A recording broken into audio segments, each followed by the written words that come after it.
اگر ابھی آپ کریں تو یہ ہو سکتا ہے. اور اس وقت کورٹ نے وہ آرڈر کیا اور اس کو ریکور کیا, اور ڈاکٹر صاحب کا نام مجھے یاد نہیں آ رہا, آپ کے ذہن میں ہوگا, لیکن یہ اس کے بعد اس کو ریکور کیا اور 2-3 سال پینس میں رہا, اور پھر الٹیمیٹلی ریسنٹلی وہ فارغ ہوا. اس کیسز میں اس قسم کا پرابلم ہوتا ہے. بنیادی طور پر اگر آپ ذمہ داری سمجھیں نا, دیکھیں نا عدالت کیا کرے گی. چلے مان لیجئے ہم 3 جج بیٹھے ہیں, تو بلایا آپ, مان لیجئے کسی ایجنسی, یہ کسی لا انفورسمنٹ ایجنسی کی آپ چیف ہیں, تو ہم آپ کو یہی کہیں گے نا کہ بی بی یہ کام کریں, یا مثال کے طور پر ایک کنسرن منسٹر ہیں, انٹیریئر منسٹر رہتا ہے, اس کو کہیں گے. تو بات یہ ہوئی کام بنیادی طور پر بی بی آپ نے کرنا ہے. میں ان کی ذمہ داری ختم نہیں کر رہا, کیونکہ اگر فنڈامنٹل رائٹس کانسٹیٹیوشن میں لکھے ہوئے ہیں تو اس کے کسٹوڈین بہرحال جوڈیشری ہے, کوئی شک نہیں ہے. لیکن ود ڈیو ریسپیکٹ, یو سچ, اتنے آپ بڑے, آپ کا کیلیبر ہے, اتنا بڑا آپ کا قد ہے, تو میں دلیلوں میں تو آپ سے جیت ہی نہیں سکتی. یہ تو میں نے اس کی کوشش بھی نہیں کرنی. ہیومن لیول پہ یور اے فادر, آپ مجھے بتائیں وہ جو خواتین وہاں بیٹھی ہوئی ہیں ان کو میں کہاں سے یہ آپ کی قانونی دلائل سمجھاؤں, میں ان کو کہاں سے قانونی شکل سمجھاؤں؟ آپ کی بات تو اپنے بچے چاہیے, میں راستہ نکال. دیکھیں بات بڑی سی, مثال کے چلے مان لیں جو لوگ آتے ہیں وہ الزام تو یہی لگا, چلے پرانے لوگوں کو تو چھوڑے, بھی تو آج کل بھی لوگ غائب ہو رہے ہیں نا. دیکھیں اصل دکھ اس بات کے, آج کل بھی لوگ غائب, اور لوگ آج جبکہ ایک جمہوری حکومت ہے اور آپ کے موجود ہیں. جی بالکل بالکل. اور دوسری بات ہے, دیکھیں نا لوگ کھل کے الزام لگاتے ہیں. جی پلیز, قانون کی بات یہاں کر رہے ہیں. یہ کون سا قانون ہے کہ پولیس کی وین میں لے میرے ہسبینڈ کو آ کے لے جاتے ہیں جن کے پاس کوئی ڈاکیومنٹ نہیں ہے, کوئی پروف نہیں ہے کس بیس پر لے کر جا رہے ہیں, اور 1 مہینہ ہو گیا مجھے کچھ عطا پتہ نہیں ہے. میں ہر جگہ جا کر بالکل ٹھیک ہے, کون سا آپ کی بات بالکل ٹھیک ہے. میں اسی ملک میں ہم لوگوں کی بالکل ٹھیک ہے.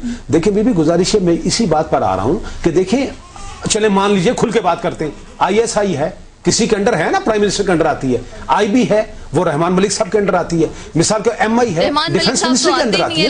بات بڑی سی یہ ہے نا, یہ اور لوگ الزام لگاتے ہیں, بڑا بلنڈ ہے. سوال یہ ہے کہ یہ پرائم منسٹر صاحب کا کام ہے اب کہ وہ ان کو بٹھائیں کہ جناب یہ لسٹ ہے, یہ سیریس الزامات ہیں اور یہ آپ کو ہٹ کر رہے ہیں, وہ بھارت ان کے سب آرڈینیشن میں ہے, تو یہ بتائیے کہاں. دیکھیں لوگوں کا اصل پرابلم یہ, لوگ یہ نہیں کہتے کہ ہمارے لوگوں کو چھوڑ دیں, لوگوں کا الزام یہ, لوگ کہتے یہ ہیں جس کو ہم سپورٹ کرتے ہیں, جناب اگر کسی آدمی کو آپ نے اٹھایا اس کی کوئی بنیاد ہوگی نا, تو اس کی وہ چارج شیٹ دکھائیں, اس کو ڈکلیئر کریں, کورٹ سے ریمانڈ لیں, جہاں اس کو ٹرائل ہونا ہے اس کو ٹرائل کریں, اگر قانون اجازت دیتا ہے اس کے خلاف شہادت ہے تو جو مرضی اس کو سزا دے. اصل دکھ یہ ہے کہ آپ کسی کو اٹھا کے لے جاتے ہیں, اس کا عطا پتہ ہی کوئی نہیں ہے. جسٹس صاحب, اس میں ہم نے دیکھا ہے کہ حکومت کے اوپر پریشر ڈال سکتی ہے عدلیہ, اور انہوں نے ایسا کرنے کی کوشش بھی کی ہے. اس معاملے میں کیوں خاموش ہے؟ دیکھیں نا, اس کی بنیاد اس کی وجہ ہے کہ جب عدالت میں آ کے وہ ڈس اون کر دیتے ہیں اور وہ کہتے ہیں جناب یہ آدمی ہمارے پاس نہیں ہے, کسی جیل میں نہیں ہے, ہم اس کو اٹھا کے لے گئے, تو اب یہ بتائیے کہ آگے چلنے کا راستہ تھوڑا سا بلاک ہو جاتا ہے. عدالت دیکھیں نا, اس کے پاس کوئی تو کلو ہونا چاہیے. ایک بات مثال کے طور پر نوٹس آمنہ کا کیس آمنہ کے کیس کی ایک بات, آمنہ کے کیس میں ایک اہم پوائنٹ ہے. آمنہ کیس میں ڈاکٹر صاحب جس کا میں نے ذکر کیا ہے نا, اس نے یہ بات کہی تھی کہ میں نے ان کے ہسبینڈ کو فلاں جگہ دیکھا تھا, یہ امپورٹنٹ لنک تھا.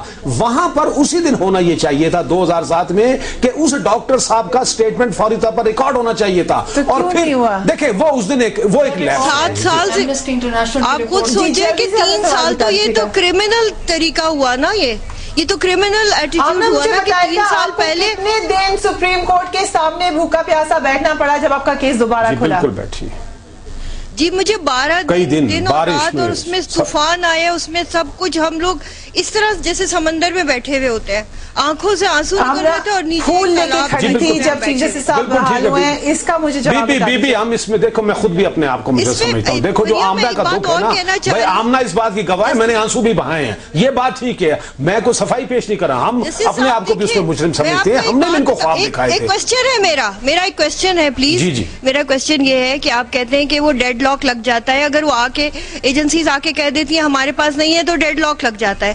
میرے کیس میں تمام لوگوں نے آ کے کہہ دیا ہے کہ ہمارے پاس نہیں ہے, تو اس کا مطلب یہ کہ میں بھی اس کو تسلیم تو نہیں کر رہی, کہ میں اس کے آگے ہار تو نہیں مان رہی, یا میری جدوجہد رک تو نہیں رہی.